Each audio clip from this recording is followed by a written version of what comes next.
Hey, Dan, what are you working on there?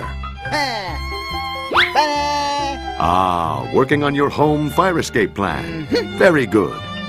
Well, let's take a look here.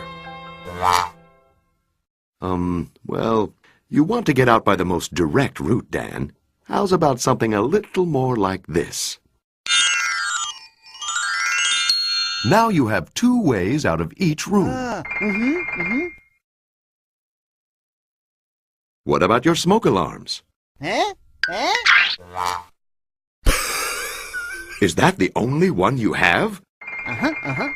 Dan, you should have working smoke alarms in every bedroom, outside each sleeping area, and on every level of your home. They should be interconnected so that when one sounds, they all sound. Test alarms monthly. Good job, Dan. Now let's give it a shot. Dan.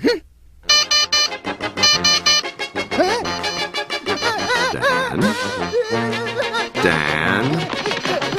Dan. Calm down, Dan. Execute the plan.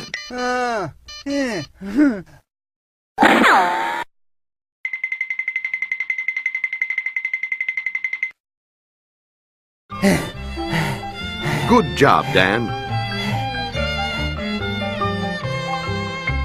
This Fire Prevention Week, take the time to check and make sure you have working smoke alarms and make a family escape plan. Don't be a doofus. Learn more about Fire Prevention Week at firepreventionweek.org.